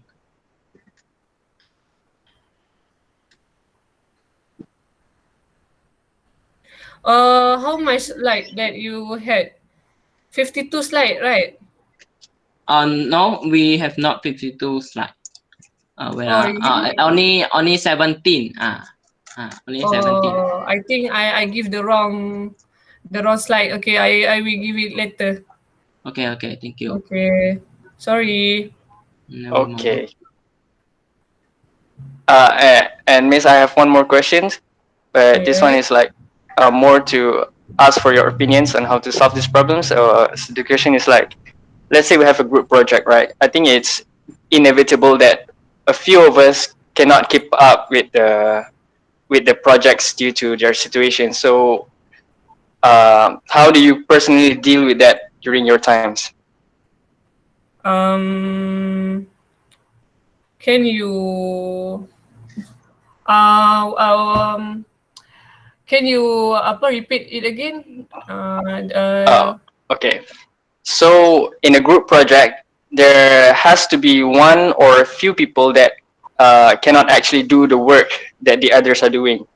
It's like there has to be someone that is not doing the work due to their situations. So if we are the leader of the group, so how should we deal with this kind of problems based on your opinion?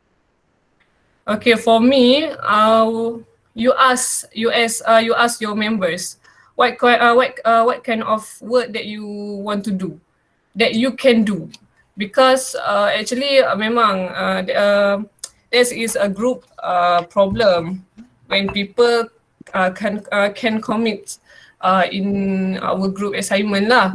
So as a leader, I think you have to ask them privately, ask them what your task that you can do.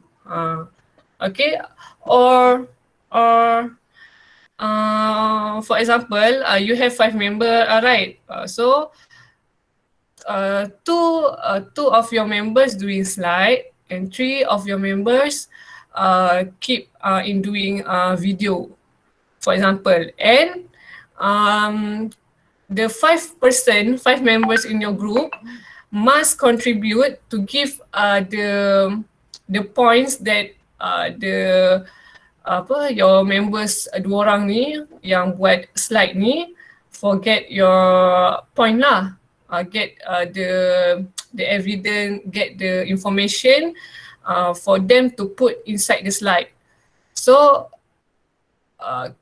keep on attach 2 members for do slide, 3 members to do video. Okay, but at the same time, the 5 members in a group must contribute their information to those what we call untuk two type of what we call for slide and for video. Okay, Maknanya semua orang kena mainkan peranan untuk pick information, kumpul maklumat, beri kepada slide yang orang yang tukang buat slide and orang yang tukang buat video. Okay. So I think for settle up your problems, you have to PM and talk baik-baiklah dengan dia, because our marks is depend on our group members lah.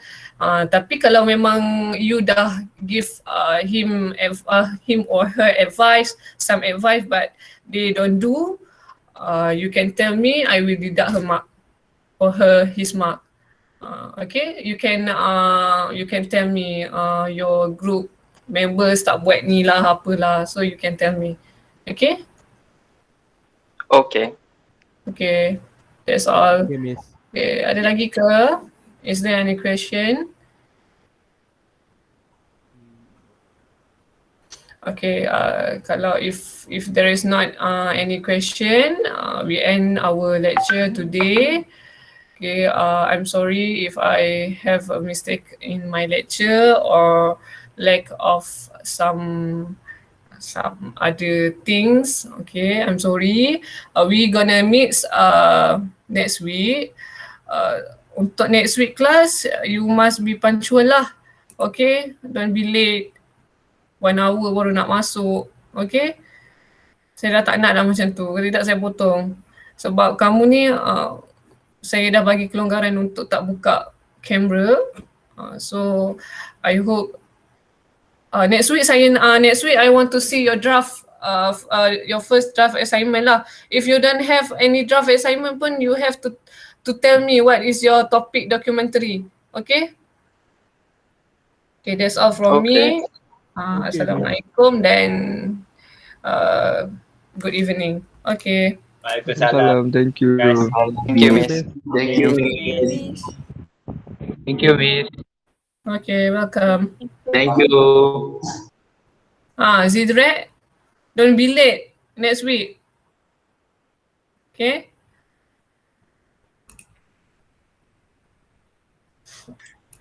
Okay.